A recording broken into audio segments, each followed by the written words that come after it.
Recently Vedanta में जो developments हुए हैं उसकी वजह से बहुत सारे इन्वेस्टर्स कंसर्न है और कुछ इन्वेस्टर्स तो इसको लीगल स्कैम भी बुला रहे हैं। लेकिन इन्हीं प्रॉब्लम्स के बीच में कुछ इन्वेस्टर्स अपॉर्चुनिटी भी ढूंढ रहे हैं जहां पर उन्हें यह लगता है कि कुछ लूप होल्स की मदद से वो अपने पैसों को पोटेंशियली डबल कर सकते हैं। तो अभी ये जो पूरा सिचुएशन है वो थोड़ा सा कॉम्प्लिकेटेड है, जहां पर कुछ लोग यहाँ पर स्कैम देख रहे हैं और वही कुछ लोग इसी स्कैम के बीच में अपॉर्चुनिटी देख रहे हैं। लेकिन बिहाइंड द कर्टन्स असलियत में क्या चल रहा है, सच्चाई क्या है, आज की वीडियो में हम उसी के बारे में डिस्कस करने की कोशिश करेंगे। लेकिन इससे पहले कि हम आगे बढ़े, अगर आपको हमारा कंटेंट पसंद आता है और उसके बदले में अगर आप मुझे और मेरी टीम को अप्रिशिएट करना चाहते हैं तो ये जो वीडियो के ऊपर लाइक बटन है इसको प्रेस करके आप वीडियो को लाइक कर सकते हैं, और अगर आप चैनल पे नए हैं तो हमारे चैनल को सब्सक्राइब भी कर सकते हैं। तो चलिए अभी वेदांता का बिजनेस क्या है सबसे पहले उसको क्विकली समझ लेते हैं, क्योंकि इस बिजनेस में जो वैल्यू है वही प्रमोटर्स के इन सारे एक्टिविटीज को मोटिवेट कर रहा है, जिसको बहुत सारे retail investors as a legal scam देख रहे हैं। तो वेदांता एक डाइवर्सिफाइड नेचुरल रिसोर्स का ग्रुप है जहां पर वो अलग अलग मिनरल्स, ऑयल एंड गैस का एक्सप्लोरेशन करता है,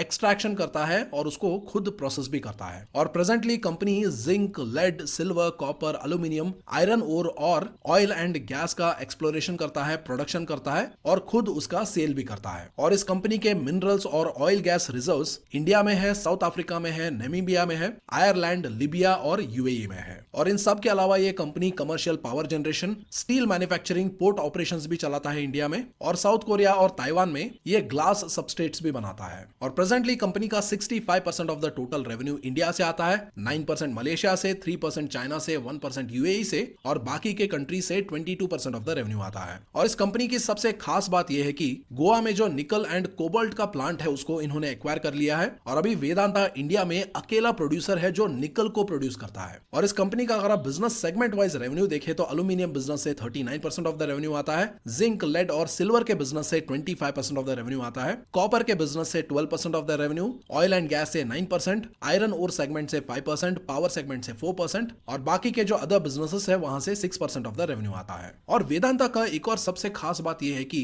यह अकेला ऐसा प्राइवेट कंपनी है जो पीएसयूज यानी गवर्नमेंट कंपनीज को छोड़ के ऐसा अकेला कंपनी है जो एक बहुत बड़ा नेचुरल रिसोर्सेज के रिजर्व्स को इंडिया में ओन करता है। और जिस तरीके के बड़े बड़े मिनरल्स और माइनिंग रिजर्व्स ये कंपनी ओन करता है उसके हिसाब से इस कंपनी में इंडिया का बिगेस्ट कंपनी बनने का पोटेंशियल भी है। तो अभी यहाँ पर कुछ लोग वेदांता लिमिटेड का प्राइस चार्ट दिखा के इस स्टेटमेंट का मजाक उड़ा सकते हैं, क्योंकि जिस कंपनी में इंडिया का बिगेस्ट कंपनी बनने का पोटेंशियल है उसका शेयर प्राइस तो लगातार क्रैश होता ही जा रहा है। और लास्ट एक साल में तो इस कंपनी का शेयर प्राइस मोर देन 45% नीचे जा चुका है। तो इसकी वजह से एक ऑब्वियस सा सवाल माइंड में जरूर आता है कि अगर ये इतना बड़ा कंपनी है और इस कंपनी में इतना ज्यादा वैल्यू है तो कंपनी का स्टॉक प्राइस लगातार क्रैश क्यों हो रहा है। तो इसके पीछे अलग अलग एनालिस्ट और एक्सपर्ट्स के अलग अलग ओपिनियन है, जहां पर कुछ लोगों का यह कहना है कि वेदांता एक साइक्लिकल बिजनेस है जिसकी वजह से अप्स एंड डाउन्स होते रहते हैं। और वही कुछ लोग ये भी बोलते हैं कि मैनेजमेंट एक्टिविटीज जो है वो एक तरीके का लीगल स्कैम है जिसकी वजह से शेयर प्राइस गिर रहा है। और वही कुछ लोग ये भी बोलते हैं कि कंपनी का बैलेंस शीट बहुत ज्यादा पुअर है। तो अभी यहाँ पर इन रीजंस को देखने पे आपको ये लग सकता है कि ये सारे इंडिविजुअली डिसकनेक्टेड रीजंस है जो एक दूसरे से सेपरेटेड है और ये एक दूसरे से कनेक्टेड नहीं है, ऐसा आपको लग सकता है। लेकिन मेरे ओपिनियन में ये जो तीनों रीजंस है ये सारे कनेक्टेड है। और ये रीजंस कैसे कनेक्टेड है मैं अभी आपको वो भी एक्सप्लेन करूंगा, और उसके साथ साथ इन सारे कनेक्टेड रीजंस की वजह से जो आउटकम आने वाला है उसके बेसिस पे कैसे कुछ इन्वेस्टर्स इस मैसिव प्रॉब्लमेटिक सिचुएशन में भी अपॉर्चुनिटी देख रहे हैं, हम उसके बारे में भी डिस्कस करेंगे। एंड ऑफ कोर्स यहाँ पर वेदांता का ये टॉपिक डिस्कस करना इसलिए भी इंपॉर्टेंट था क्योंकि इसके उन्होंने वेदांता को एक हायर लेवल पे खरीदा है, और एक ऐसे कंपनी का शेयर प्राइस क्रैश हो रहा है वो इन्वेस्टर्स के लिए बहुत ज्यादा कंसर्निंग है। और ये वैलिड भी है क्योंकि पास्ट में हमने बहुत बार ऐसा देखा है कि स्टॉक प्राइस पहले गिरता है और बाद में कंपनी में प्रॉब्लम क्या था वो पता चलता है। और ऐसा इसीलिए होता है क्योंकि सबसे पहले इंस्टीट्यूशंस और बड़े इन्वेस्टर्स को इस प्रॉब्लम के बारे में पता चलता है और वो अपने शेयर्स को स्लोली डंप करते हैं, लेकिन रिटेल इन्वेस्टर्स को इसके बारे में बाद में पता चलता है। और ऐसे टाइम पे कुछ रिटेल इन्वेस्टर्स ये भी सोच के इन शेयर्स को खरीदे होते हैं कि इतना बड़ा कंपनी है तो अल्टीमेटली लॉन्ग टर्म में इसका शेयर प्राइस तो रिकवर होगा ही होगा। लेकिन ऐसा हर बार नहीं होता है और मार्केट में ऐसे सैकड़ों कंपनीज के एग्जांपल पड़े हैं। फॉर एग्जांपल आप रिलायंस पावर को देख लो,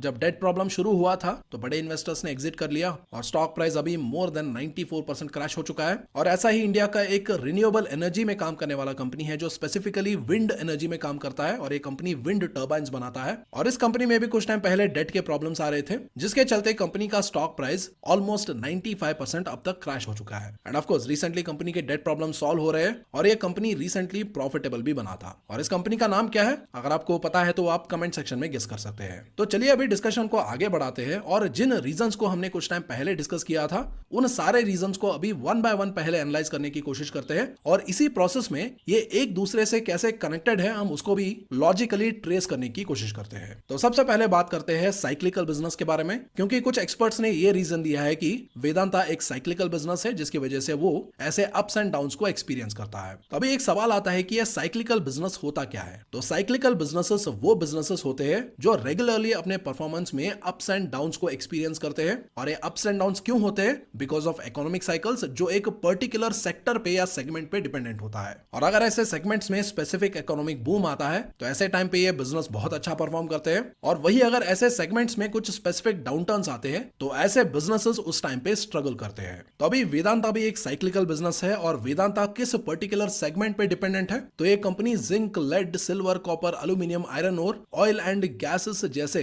प्रोडक्ट्स के प्राइसेस के ऊपर डिपेंडेंट है, क्योंकि अगर इन सारे प्रोडक्ट्स का प्राइस अगर मार्केट में ज्यादा होता है तो कंपनी को ज्यादा प्रॉफिट होता है, और अगर इनके प्राइसेस गिर जाते हैं तो कंपनी को कम प्रॉफिट होता है या लॉसेस भी हो सकता है। और ये सारे प्रोडक्ट्स आते हैं कमोडिटीज के कैटेगरी में, यानी अगर हमें ओवरऑल इन सारे प्रोडक्ट्स के प्राइसेस को ट्रैक करना है तो हमें कमोडिटी इंडेक्स को ट्रैक करना पड़ेगा। तो अभी यहां पर अगर आप देखेंगे तो ये डाउ जोन्स का कमोडिटी इंडेक्स है, यानी बेसिकली जैसे निफ्टी 50 हमारे ओवरऑल स्टॉक मार्केट का हेल्थ बताता है या परफॉर्मेंस बताता है, तो उसी तरीके से जो कमोडिटी इंडेक्स होता है वो ओवरऑल कमोडिटी मार्केट का हेल्थ या परफॉर्मेंस को बताता है। तो अभी अगर आप इस कमोडिटी इंडेक्स के प्राइस चार्ट को देखेंगे तो 2010 और 2011 में ये पीक पे पहुंच गया था, और 2015 और 2016 में ये अपने रॉक बॉटम पे था। 2018 पे ये फिर से पीक पे चला गया, 2020 पे फिर से रॉक बॉटम, 2022 में फिर से पीक, और अभी 2023 में ये फिर से नीचे जा रहा है। तो अभी ये जो कमोडिटी इंडेक्स में मूवमेंट हो रहा है, आप इसी मूवमेंट को एग्जैक्टली ट्रैक कर सकते हैं वेदांता के शेयर प्राइस के साथ, क्योंकि जो कमोडिटी इंडेक्स में मूवमेंट होता है उसी साइकिल में वेदांता का शेयर प्राइस भी चलता है। तो यहां पर आप देख सकते हैं ये वेदांता के शेयर प्राइस का चार्ट है जो 2010 और 11 में पीक पे पहुंच गया था, 2015 और 16 में रॉक बॉटम पे था, 2018 में ये फिर से पीक पे पहुंच गया, 2020 में फिर से रॉक बॉटम, 2022 में ये फिर से पीक पे था, और अभी 2023 में ये फिर से नीचे जा रहा है। तो यहां पर ये जो कमोडिटी इंडेक्स का प्राइस चार्ट है और वेदांता का जो स्टॉक प्राइस चार्ट है वो दोनों ऑलमोस्ट सिमिलर पैटर्न में चलते हैं। तो यहां पर वेदांता का जो प्राइस चार्ट है वो कमोडिटी इंडेक्स के पैटर्न को क्यों मिमिक करता है? सिंपल सी बात है, जब कमोडिटीज का प्राइसेस बढ़ता है तो वेदांता का कैश फ्लो और प्रॉफिटेबिलिटी भी बढ़ जाता है, जिसकी वजह से उस टाइम इन्वेस्टर्स स्टॉक के ऊपर पॉजिटिव होते हैं। और वही जब कमोडिटी के प्राइसेस गिरने लगते हैं या कम होने लगता है तो उस टाइम वेदांता के जो प्रॉफिटेबिलिटी और कैश फ्लो है वो भी कम हो जाता है, जिसकी वजह से उस टाइम बहुत सारे इन्वेस्टर्स ऐसे स्टॉक्स को बेचना प्रेफर करते हैं ना बल्कि खरीदना। और अभी ये जो वेदांता का बिजनेस साइकिल है जो कमोडिटी इंडेक्स के साथ कनेक्टेड है उसको वेदांता के प्रमोटर्स बहुत अच्छी तरीके से समझते हैं, और इसी साइक्लिकल बिजनेस नेचर को वो अपने एडवांटेज के लिए इस्तेमाल कर रहे हैं। एंड ऑफ कोर्स ये सारा डेटा पब्लिक में होने के बावजूद भी रिटेल इन्वेस्टर्स को इसके बारे में मालूम नहीं है, क्योंकि रिटेल इन्वेस्टर्स जियो सिनेमा पे फ्री आईपीएल देखने में बिजी है, न्यूज चैनल्स पे बीजेपी वर्सेस कांग्रेस के डिबेट्स देखने में एंगेज्ड है। और वेदांता के प्रमोटर्स बहुत स्मार्टली रिटेल इन्वेस्टर्स के इसी इग्नोरेंस का फायदा उठा रहे हैं। और वो ये कैसे कर रहे हैं तो चलिए उसको समझने की कोशिश करते हैं। तो वेदांता के प्रमोटर्स का जो खेल है वो शुरू होता है 2020 में, जहां पर प्रमोटर्स ये बताते हैं कि हम कंपनी को डीलिस्ट करना चाहते हैं, और वो कंपनी के सारे इन्वेस्टर्स को इंक्लूडिंग रिटेल इन्वेस्टर्स ये ऑफर देते हैं कि आप अपने सारे शेयर्स 87.25 रुपीज प्रति शेयर के भाव पे सरेंडर कर सकते हैं या बेच के एग्जिट कर सकते हैं। तो यहां पर अगर सिर्फ बात रिटेल इन्वेस्टर्स का होता तो रिटेल इन्वेस्टर्स को ना साइक्लिकल बिजनेस का नॉलेज है, ना ही उन्हें यह पता है कि कमोडिटी इंडेक्स के साथ कैसे वेदांता का शेयर प्राइस भी फ्लक्चुएट होता है। लेकिन फॉर्चुनेटली वेदांता में सिर्फ रिटेल इन्वेस्टर्स नहीं थे, बल्कि एलआईसी जैसे बड़े इंस्टीट्यूशनल इन्वेस्टर्स भी थे, जिन्हें एग्जैक्टली ये पता था कि वेदांता का जो साइक्लिकल बिजनेस है वो कमोडिटी इंडेक्स के साथ कैसे फ्लक्चुएट करता है। तो उसको ध्यान में रखते हुए उन्होंने ये बताया कि वो अपना जो 6.3% ऑफ द स्टेक है वेदांता में उसको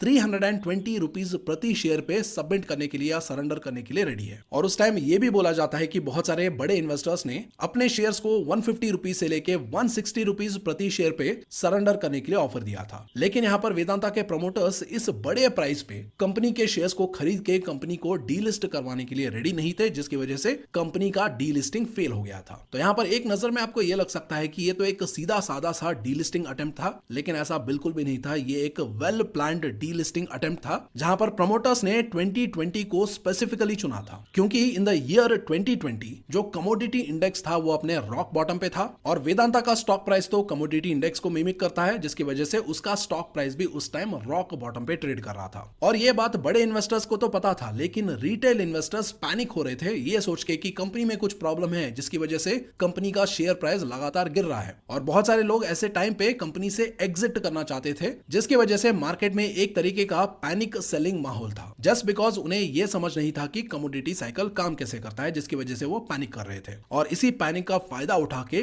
वेदांता के प्रमोटर्स एक बहुत ही सस्ते दाम पे अपने सारे शेयर्स खरीद के कंपनी को डीलिस्ट करवाना चाहते थे। और प्रमोटर्स वेदांता को डीलिस्ट क्यों करना चाहते हैं उसका रीजन हमारे बिजनेस एनालिसिस में छुपा था, जिसको हमने कुछ टाइम पहले किया था। और वहां पर मैंने आपको यह बताया था कि वेदांता इंडिया का ऐसा अकेला प्राइवेट कंपनी है जो गवर्नमेंट कंपनीज या पीएसयू कंपनीज को छोड़ के इंडिया में एक बहुत बड़ा नेचुरल रिसोर्सेज के रिजर्व्स के ऊपर बैठा है, जिसकी वजह से इस कंपनी में इतना पोटेंशियल है कि ये इंडिया का बिगेस्ट कंपनी भी बन सकता है। और अगर कंपनी इस पोटेंशियल को हार्नेस करेगा तो ये कंपनी बहुत ज्यादा पैसे बनाएगा। और जिस टाइम ये डीलिस्टिंग अटेम्प्ट हुआ था तो उस time 50% of the company promoters के पास था और 50% ऑफ द कंपनी पब्लिक के पास था, जिसमें रिटेल इन्वेस्टर्स, एफआईएस और डीआईएस थे। यानी अगर कंपनी बहुत ज्यादा पैसे कमाता और बहुत ज्यादा ग्रो करता और अपने फुल पोटेंशियल को अचीव करता तो प्रमोटर्स को सिर्फ 50% ऑफ द वैल्यू मिलता और बाकी का जो 50% ऑफ द वैल्यू है वो सारे पब्लिक इन्वेस्टर्स को मिलता। और वेदांता के प्रमोटर्स ये चाहते थे कि ये सारा बेनिफिट सिर्फ उन्हें मिले, जिसकी वजह से वो कंपनी को डीलिस्ट करवा के 100% ओनरशिप लेना चाहते थे। लेकिन ऐसे रॉक बॉटम प्राइस पे डीलिस्ट करवाने से एलआईसी ने कंपनी को और रिटेल इन्वेस्टर्स को उस टाइम बचा लिया था। और ये सब होने के बावजूद भी अभी भी बहुत सारे लोगों को ये लगता है कि प्रेजेंटली वेदांता के जो प्रमोटर्स है they still want to delist the company. अगर कंपनी डीलिस्ट नहीं हो पाता है तो एटलीस्ट वो कंपनी के मेजर बेनिफैक्टर तो बनना ही चाहते हैं। और इन दोनों में से किसी भी एक ऑब्जेक्टिव को अचीव करने के लिए प्रमोटर्स को एक स्पेसिफिक एक्टिविटी या एक्शन लेना पड़ेगा, जो कि इनका एक और मास्टर प्लान है। और ये मास्टर प्लान इतना कनिंग और इतना डिटेल्ड है कि अगर आप इसको रिटेल इन्वेस्टर्स के एक मॉरल पर्सपेक्टिव से देखेंगे तो ये एक स्कैम लग सकता है, लेकिन अगर आप इसको लीगली देखेंगे और अकॉर्डिंग टू लॉ देखेंगे ये 100% वैलिड है और ये पूरी तरीके से लीगल है। तो ये मास्टर प्लान क्या है तो चलिए उसको समझने की कोशिश करते हैं। तो अभी अगर प्रमोटर्स को कंपनी को डीलिस्ट करवाने के लिए फैसिलिटेट करना है या कंपनी में मेजर बेनिफैक्टर बनना है तो यहां पर प्रमोटर्स को अपना शेयर होल्डिंग बढ़ाना पड़ेगा। यानी प्रमोटर्स को कंपनी के शेयर्स खरीदने पड़ेंगे ताकि उनके पास सबसे ज्यादा शेयर्स हो। और प्रमोटर्स ने शेयर्स खरीदा भी, लेकिन उन्होंने ये शेयर्स कैसे खरीदे वो एक्चुअल में प्रमोटर्स के इंटीग्रिटी के ऊपर सवाल उठाता है। तो यहां पर आप देख सकते हैं कि ये लास्ट 12 क्वार्टर्स का शेयर होल्डिंग पैटर्न डेटा है, जहां पर सितंबर 2020 में प्रमोटर्स का होल्डिंग था 50.14%, जो दिसंबर 2020 में बढ़ के 55.11% हो जाता है। यानी प्रमोटर्स ने ऑलमोस्ट 5% का शेयर्स खरीदा है। और उसके बाद जून 2021 के क्वार्टर में प्रमोटर्स का जो शेयर होल्डिंग है वो 55.1% से बढ़ के 65.18% हो जाता है। और वेदांता के प्रमोटर्स यहीं पर नहीं रुकते हैं। दिसंबर 2021 में उनका शेयर होल्डिंग 65.18% से बढ़ के 69.69% हो जाता है। और उसके बाद मार्च 2023 में ये थोड़ा सा रिड्यूस होके 68.11% हो जाता है। और अभी जून 2023 के क्वार्टर में भी इनका शेयर होल्डिंग 68.11% ही है। यानी लास्ट 12 क्वार्टर्स में प्रमोटर्स का जो होल्डिंग है वो 17.91% बढ़ा है। और अगर ये कोई छोटे मोटे कंपनी में होता तो ठीक है, लेकिन वेदांता एक बहुत बड़ा कंपनी है। तो अभी एक बहुत बड़ा सवाल ये आता है कि इतने बड़े कंपनी में 17.91% स्टेक खरीदने का पैसा प्रमोटर्स के पास कहां से आया? तो उसका जवाब है प्रमोटर्स ने अपने शेयर्स प्लेज करके लोन लिया और उन्हीं लोन के पैसों से उन्होंने स्टेप बाय स्टेप ये सारे शेयर्स खरीदा है। और ये देखिए ये बीएसई का शेयर होल्डिंग पैटर्न डेटा है, जहां पर आपको ये क्लियरली दिखता है कि प्रमोटर्स ने 100% ऑफ द शेयर्स को प्लेज किया है। तो यहां पर कुछ लोग ये पूछ सकते हैं कि अगर कोई शेयर्स प्लेज करके लोन लेता है और उन्हीं लोन के पैसों से शेयर्स बाय करता है तो उसमें प्रॉब्लम क्या है? क्योंकि ऐसा आप भी कर सकते हैं, मैं भी कर सकता हूं और प्रमोटर्स ने भी किया है, तो इसमें प्रॉब्लम क्या है? तो यहां पर प्रॉब्लम ये नहीं है कि प्रमोटर्स ने शेयर्स प्लेज करके लोन लिया और उन्हीं लोन के पैसों से शेयर्स को बाय किया, लेकिन यहां पर प्रॉब्लम यह है कि उस लोन को वो कैसे वापस चुका रहे हैं। क्योंकि अगर प्रमोटर्स ने लोन लिया है तो लोन का इंटरेस्ट पेमेंट भी उन्हें करना है और उसके साथ साथ लोन का जो प्रिंसिपल अमाउंट है उसको भी उन्हें वापस पे करना होता है। और जिस तरीके से प्रमोटर्स इस लोन का और इंटरेस्ट का पेमेंट कर रहे हैं उसकी वजह से बहुत सारे इन्वेस्टर्स प्रमोटर्स के इंटीग्रिटी के ऊपर सवाल उठा रहे हैं। और अभी प्रमोटर्स इस लोन के पैसों को और इंटरेस्ट के पैसों को कैसे वापस पे कर रहे हैं, तो चलिए अभी उसे समझने की कोशिश करते हैं। तो ये देखिए लास्ट 5 इयर्स का डेटा है जो ये बताता है कि लास्ट लास्ट 5 इयर्स में हर साल वेदांता ने कितना डिविडेंड्स पे किया है। तो 2019 में 11,792 करोड़ का डिविडेंड, 2020 में 1,444 करोड़,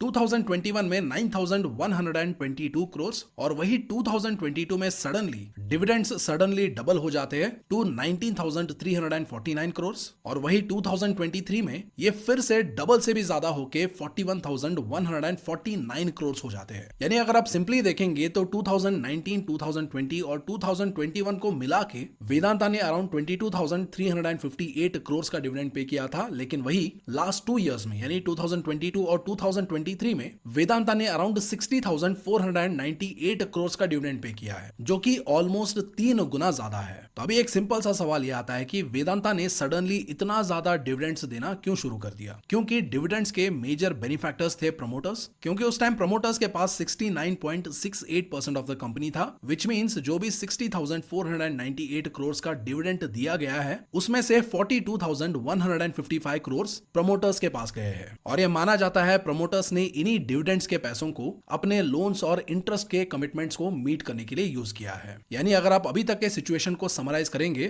तो कंपनी के प्रमोटर्स कंपनी को डीलिस्ट करवाने में इंटरेस्टेड है, और अगर डीलिस्टिंग उनके फेवर में होना चाहता है या वो कंपनी के मेजर बेनिफैक्टर बनना चाहते हैं तो उन्हें कंपनी के ज्यादा से ज्यादा शेयर्स खरीदने पड़ेंगे। और इन शेयर्स को खरीदने के लिए प्रमोटर्स ने क्या किया? अपने खुद के शेयर्स को प्लेज कर दिया, लोन लिया और उन्हीं लोन के पैसों से और ज्यादा शेयर्स खरीदे।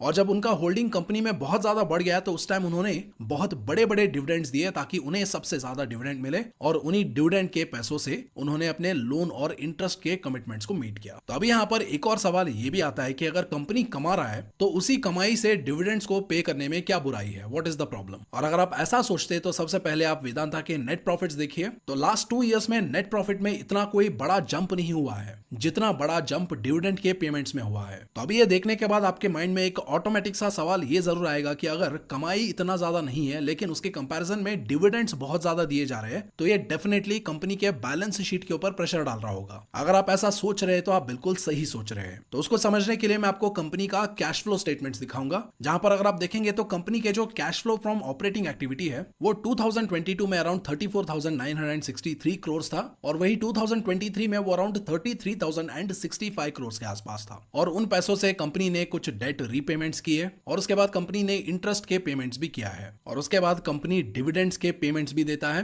तो अभी अगर आप बोरोइंग्स के रीपेमेंट, इंटरेस्ट के पेमेंट और डिविडेंड के पेमेंट को cash flow from operating activity से माइनस करेंगे तो आपको दिखेगा कि 2019 में कंपनी को अराउंड 7,612 करोड़ का एडिशनल पैसा चाहिए, 2020 में 12,123 करोड़ का एडिशनल पैसा, 2021 में 11,659 करोड़ का एडिशनल पैसा और वही 2021 में यह सडनली एक बहुत बड़ा जंप लेके 28,755 करोड़ के एडिशनल पैसे तक पहुंच जाता है। और उसके बाद 2023 में यह फिर से एक बहुत बड़ा जंप लेके 43,343 करोड़ का एडिशनल पैसा बन जाता है। यानी इन सारे कमिटमेंट्स को मीट करने के लिए कंपनी को इतने सारे एडिशनल पैसे चाहिए और ये एडिशनल पैसा कंपनी लाता है डेट के रूप में या लोन के रूप में, जहां पर 2019 में अराउंड 21,000 का लोन, 2020 में अराउंड 16,000 करोड़ का लोन, 2021 में अराउंड 18,000 करोड़ का लोन और 2022 में यह सडनली ऑलमोस्ट डबल होके 35,000 करोड़ के आसपास पहुंच जाता है और वही 2023 में यह और भी ज्यादा बढ़ के ये लोन अराउंड 42,500 करोड़ के आसपास पहुंच जाता है। यानी इफेक्टिवली लास्ट 2 इयर्स में कंपनी जो बहुत बड़े बड़े डिविडेंड्स दे रहा था उनका फंडिंग एक तरीके से कंपनी जो लोन ले रहा था वहां से आ रहा था और इन्हीं पैसों का एक मेजॉरिटी शेयर प्रमोटर्स के पास डिविडेंड्स के रूप में पहुंच रहा था और उन्हीं पैसों को वो अपने खुद के पर्सनल लोन्स को और इंटरेस्ट पेमेंट्स को मैनेज करने के लिए इस्तेमाल कर रहे थे। तो इस पूरे सिचुएशन के ग्रेविटी को अगर आपको एक साथ समझना है तो मैं आपको profits, cash flow from operations और डिविडेंड्स तीनों को एक साथ दिखाता हूं और यहां पर आप देख सकते हैं कि प्रॉफिट्स में कितना ग्रोथ हुआ है, कैश फ्लो फ्रॉम ऑपरेशन से कितना ग्रोथ हुआ है और वही डिविडेंड पेमेंट्स में सडनली कितना ग्रोथ हुआ है। तो इन सारे ग्राफ्स में आप देख सकते हैं कि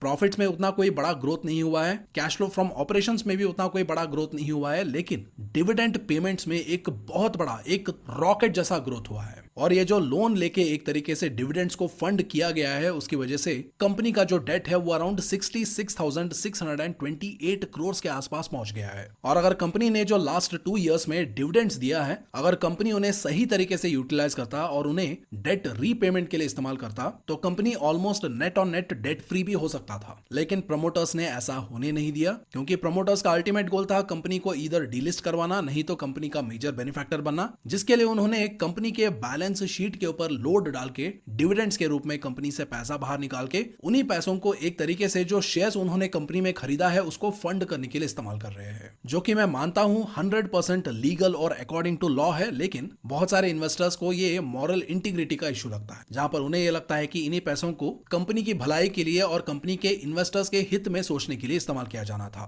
तो अभी इसका इफेक्ट कंपनी के ऊपर क्या पड़ा है? कंपनी का बैलेंस शीट पुअर हो गया है और कंपनी के ऊपर डेट बर्डन बहुत ज्यादा बढ़ गया है। तो अभी यहाँ पर कुछ लोग ये सोच रहे होंगे कि क्या प्रमोटर्स अभी अपने खेल में खुद ही फंस गए हैं? तो ऐसा बिल्कुल भी नहीं है, क्योंकि जो रीसेंट टाइम्स में प्रमोटर्स का एक्टिविटी हुआ है उससे तो ये तो बहुत ज्यादा क्लियर है कि वो कंपनी को डीलिस्ट करवाने में इंटरेस्टेड है। और अभी ये जो प्रेजेंट सिचुएशन है जहां पर कंपनी का बैलेंस शीट पुअर है और कंपनी के ऊपर हाई डेट बर्डन है, उसको प्रमोटर्स फिर से as a psychological advantage use कर सकते हैं कंपनी में अपना स्टेक और भी बढ़ाने के लिए, नहीं तो कंपनी को डीलिस्ट करवाने के लिए। क्योंकि आपको कुछ टाइम पहले याद होगा हमने कमोडिटी इंडेक्स का चार्ट देखा था, और अभी यार मान लीजिए आने वाले 1-2 साल में कमोडिटी का डाउन साइकिल आता है तो उस टाइम कंपनी के प्रॉफिट्स और कैश फ्लो भी नीचे जा सकते हैं, जिसकी वजह से इंटरेस्ट पेमेंट्स और डेट रीपेमेंट्स करना कंपनी के लिए स्ट्रगल हो सकता है। And on top of that, जब कमोडिटी डाउन साइकिल आता है तो ऐसे साइक्लिकल कंपनीज का स्टॉक प्राइस भी रॉक बॉटम पे पहुंच जाता है। यानी सिंपल वर्ड्स में कंपनी के ऊपर हाई डेट बर्डन है, कंपनी का बैलेंस शीट पुअर है, कंपनी अगर डेट और इंटरेस्ट को भी रीपे करने में स्ट्रगल करता है तो ये डेफिनेटली बहुत सारे इन्वेस्टर्स को आसानी से डरा देगा। तो अभी इन्वेस्टर्स डरे हुए हैं and on top of that company का stock price commodity down cycle की वजह से रॉक बॉटम पे है। तो ऐसे टाइम पे कंपनी को डीलिस्ट करवाना या कंपनी में स्टेक और भी ज्यादा बढ़ाना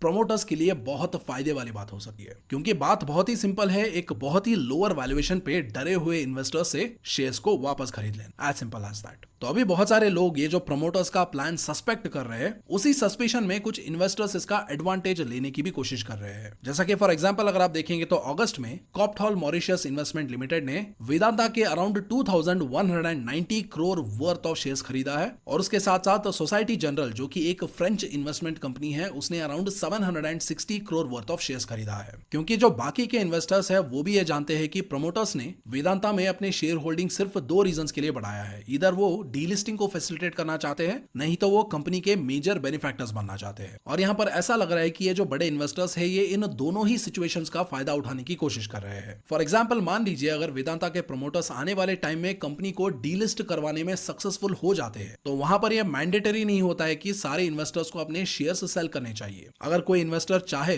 तो वो कंपनी डीलिस्ट होने के बाद भी अपने शेयर्स को अपने पास रख सकता है। और जनरली ये देखा गया है कि जब कंपनी डीलिस्ट होता है तो उसके बाद प्रमोटर्स जो बाकी के शेयर्स होते हैं उन्हें खरीदने के लिए पोस्ट डीलिस्टिंग ऑफर्स भी देते हैं, जो एक बहुत ही प्रीमियम वैल्यूएशन पे होता है। और अगर मान लीजिए किसी इन्वेस्टर को पोस्ट डीलिस्टिंग ऑफर भी मंजूर नहीं है या उस ऑफर के वैल्यूएशन उन्हें पसंद नहीं आता है, तो उसके बाद जो अनलिस्टेड स्टॉक ट्रेडिंग प्लेटफॉर्म्स होते हैं वहां पर भी इन्वेस्टर्स अपने शेयर्स के लिए बायर्स ढूंढ सकते हैं। और वेदांता के केस में अगर ये कंपनी डीलिस्ट होता है तो उसके बाद प्रमोटर्स कंपनी के फुल पोटेंशियल को अनलीश करे और कंपनी का जो स्ट्रॉन्ग कैश फ्लो है उसकी मदद से कंपनी को डेट फ्री भी करवा दे, जिससे कंपनी का वैल्यू अनलिस्टेड मार्केट में बहुत ज्यादा बढ़ने की पॉसिबिलिटी है। And on top of that अगर वेदांता डीलिस्ट होने के बाद भी अपना जो डिविडेंड देने का ट्रैक रिकॉर्ड है उसको मेंटेन करता है और आगे भी डिविडेंड्स देना कंटिन्यू करता है, तो डिविडेंड्स के रिटर्न्स ही इन्वेस्टर्स के लिए इतना अट्रैक्टिव होगा कि वो अपने शेयर्स बेचे ही ना और कंपनी अनलिस्टेड होने के बाद भी उसके शेयर्स को होल्ड करना कंटिन्यू करे। तो ये पहला आउटकम है। और उसके बाद दूसरा आउटकम क्या है? वेदांता के प्रमोटर्स कंपनी को डीलिस्ट नहीं करवाएंगे बल्कि उसमें वो मेजर बेनिफैक्टर बन जाएंगे, क्योंकि अभी अगर आप देखेंगे तो majority of the company promoters के पास ही है और कंपनी जो बहुत बड़े बड़े डिविडेंड्स देता है उसके सबसे बड़े बेनिफैक्टर अभी प्रमोटर्स ही है, जिसकी वजह से अभी कंपनी का जो बैलेंस शीट बिगड़ा है और कंपनी के ऊपर जो डेट बर्डन बढ़ा है उसकी वजह से प्रमोटर्स कंपनी को डूबने नहीं देंगे। वो किसी ना किसी तरीके से कंपनी को मैनेज करेंगे और वापस ट्रैक पे ले आएंगे। और जिस तरीके का मिनरल रिजर्व्स वेदांता होल्ड करता है उसको देख के तो यही लगता है कि कोई ना कोई तो वेदांता की मदद करने के लिए जरूर आ जाएगा। और प्रेजेंटली अगर आप देखें तो ऑलरेडी वेदांता का जो मैनेजमेंट है वो डॉलर बॉन्ड्स के जरिए अपने डेट को मैनेज करने की कोशिश कर रहा है और रिसेंटली प्रमोटर्स ने अराउंड 4.3% ऑफ द स्टेक भी बेचा है ताकि वो डेट रीपेमेंट्स को मीट कर पाए। और यहाँ पर आप ये सेलिंग डेटा भी देख सकते हैं जहां पर ट्विन स्टार होल्डिंग्स लिमिटेड ने around 3,990 crore worth of shares बेचा है। और ये जो ट्विन स्टार होल्डिंग लिमिटेड है